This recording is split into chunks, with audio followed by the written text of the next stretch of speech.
আসসালামু আলাইকুম রহমতুল্লাহ। শামীম লার্নিং এর পক্ষ থেকে ধারাবাহিক অধ্যায়ভিত্তিক অঙ্ক সমাধানে লেকচারে স্বাগত জানিয়ে আজকের পর্ব শুরু করছি।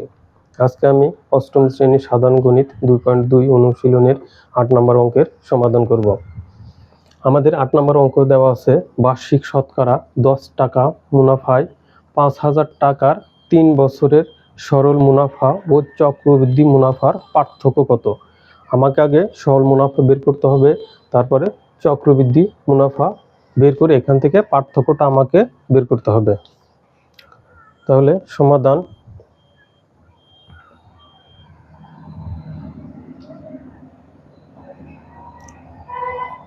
সরল মুনাফার ক্ষেত্রে আমরা জানি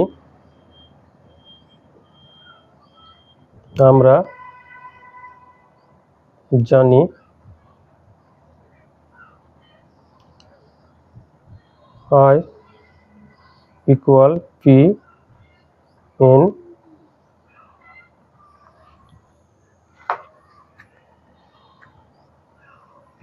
N R। এটা আমরা সরল মুনাফার ক্ষেত্রে জানি। এখানে P সমান 5,000 আর হচ্ছে N সমান সময় কত দেওয়া আছে 3 বছর আর রেট দেওয়া আছে R দেওয়া আছে 10% ধরে নিলাম। যেহেতু শতকরা কথা বলছে তাহলে 10/100 সমান 0.1। এখন আমরা মানগুলো বসাবো। পির মান কত 5,000 গুণন N এর মান 3 গুণন R এর মান 0.1। এখন আমরা এটাকে গুণন করব। 5,000 গুণন 3 গুণন 0.1 1500 টাকা।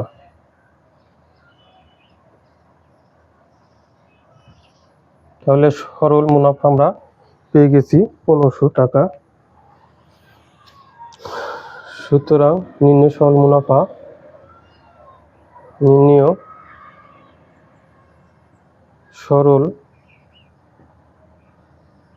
মুনাফা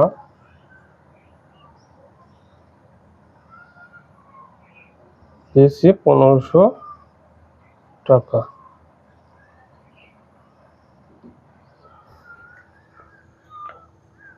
এখন আমাদেরকে চক্রবৃদ্ধি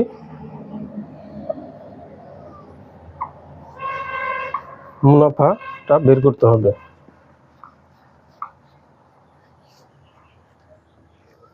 তাহলে চক্রবৃদ্ধি মুনাফার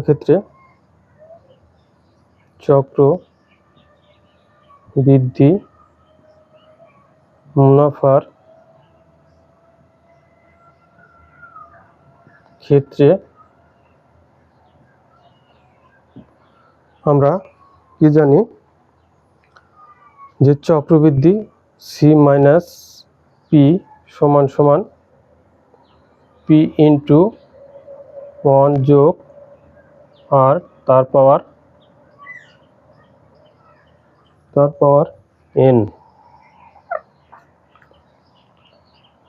N মাইনাস প্রারম্ভিক যে মূলধন সেটা। এখানে C সমান চক্রবৃদ্ধি মূলধনের সূত্র ফেলেছি, আর প্রারম্ভিক যে মূলধন সেটা এখান থেকে মাইনাস করেছি। এখন এখানে যে মানগুলো দেওয়া আছে সেই মানগুলো আমরা বসাবো। P সমান 5,000 ইন্টু 1, আর এর মান 0.1, N সমান 3 মাইনাস প্রারম্ভিক মূলধন কত 5,000। আশা করি এখানে তোমরা বুঝতে পেরেছো। এখন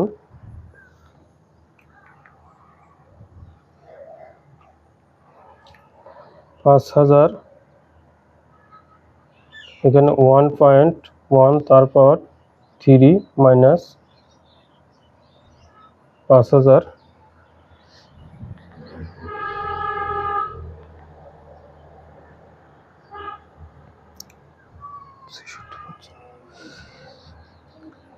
5,000 সাথে 1.1, তারপর যদি 3 এটাকে গুণন করি 6,655 পাবো -5,000।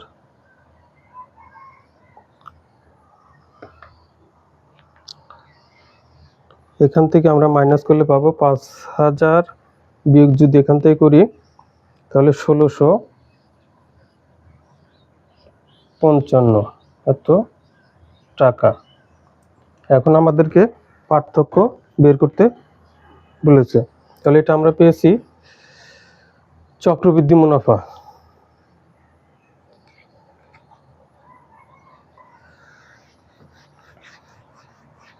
তাহলে আমরা এটা পেয়েছি 1,655 হচ্ছে চক্রবৃদ্ধি মুনাফা। এখন আমাদেরকে বের করতে বলছে সরল মুনাফা ও চক্রবৃদ্ধি মুনাফার পার্থক্য। সুতরাং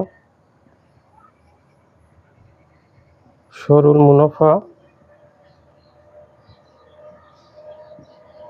ও চক্রবৃদ্ধি মুনাফার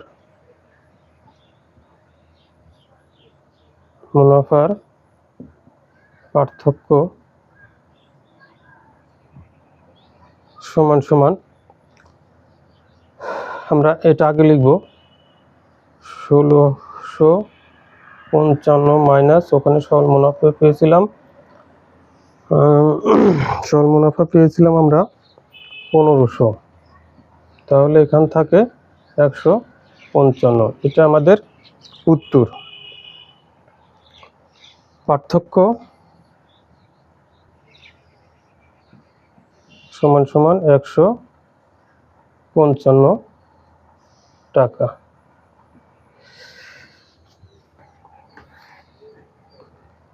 আশা করি ভিডিওটা